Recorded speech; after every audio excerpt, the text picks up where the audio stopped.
여러분, 국어 수업은 잘 들었나요?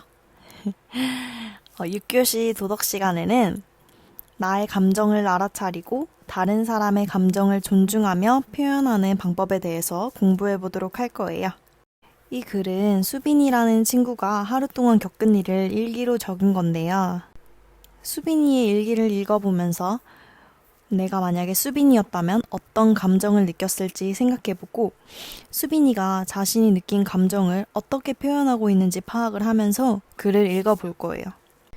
여러분이 학교에 나왔다면은 여러분한테 이걸 좀 읽어주라고 부탁을 했을 텐데 여러분 지금 컴퓨터 앞에서 이걸 보고 있을 테니까 선생님이 한번 읽어보겠습니다.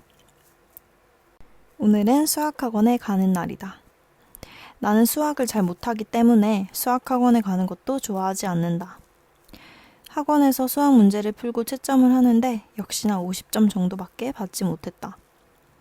아무한테도 보여주고 싶지 않은 부끄러운 마음에 얼른 책을 덮었는데 옆에 앉은 성민이가 내 점수를 보고 말했다. 너 50점밖에 못 받았어?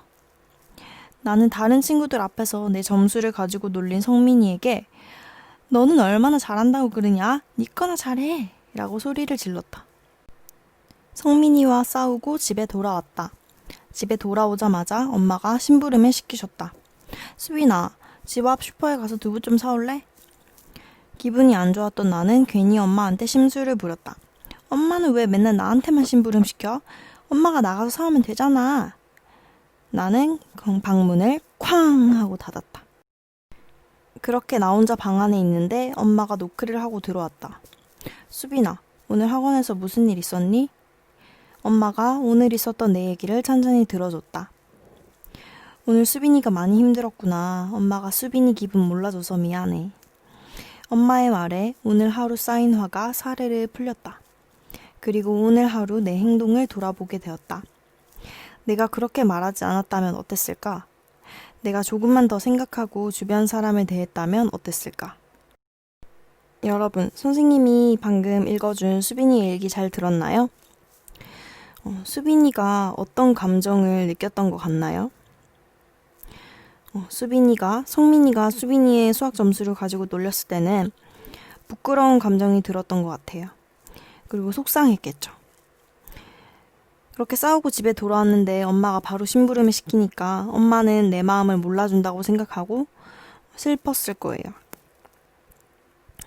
그런데 이제 엄마랑 얘기를 하면서 엄마가 미안하다고 하니까 수빈이의 화가 사르르 풀렸죠. 그리고 수빈이는 오늘 자신이 행동했던 것에 대해서 반성을 하게 되었어요. 수빈이가 오늘 자신이 한 행동에 대해서 후회를 하는 이유는 다른 사람한테 상처를 주는 말을 했다고 생각했기 때문이에요. 우리는 보통 너 전달법을 많이 사용하고 있어요. 상대방의 행동을 표현하면서 내 감정을 표출하는 방법이에요. 야, 너 왜 그렇게 시끄럽게 떠들어? 이렇게 표현을 하는 게 내 감정을 전달을 하는 게 아니라 상대방의 행동을 지적을 함으로써 내 감정이 전달된다고 생각하는 거예요. 그래서 우리는 너 전달법이 아닌 나 전달법을 사용해야 합니다. 나 전달법이란 나의 감정이나 생각을 표현하는 방법을 말해요. 다른 사람의 행동을 지적을 하는 게 아니라 내가 책을 읽고 있어서 그런데 좀 집중이 안 되니까 조금만 조용히 해줄래? 이렇게 표현을 하는 게 나 전달법입니다. 나 전달법과 더불어서 우리가 우리의 감정을 표현할 때 지켜야 할 3가지 규칙이 있어요. 이 색깔은 어디서 많이 봤던 색깔이죠, 여러분? 신호등에서 봤던 것 같지 않나요? 빨간불은 멈추기, 노란색은 생각하기, 초록색은 표현하기를 뜻합니다.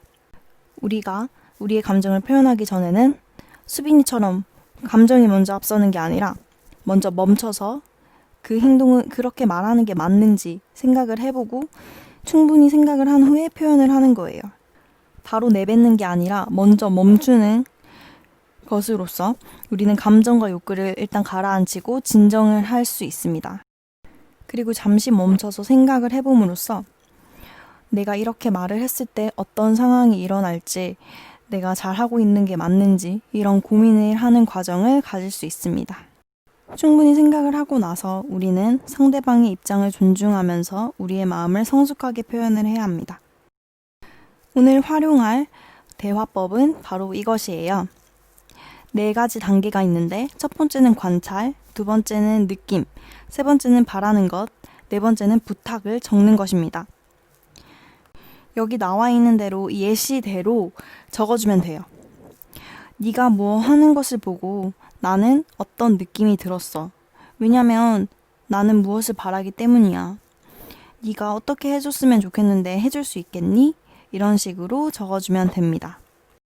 그래서 이러한 대화법을 아까 수빈이가 친구에게 했던 너는 얼마나 잘한다고 그러냐? 네 거나 잘해. 이렇게 소리쳤던 이 말을 바꿔본다면 네가 내 수학 점수를 놀리는 것을 보고 난 기분이 좋지 않았어. 왜냐면 난 수학을 잘 못해서 자신이 없고 부끄럽기 때문이야.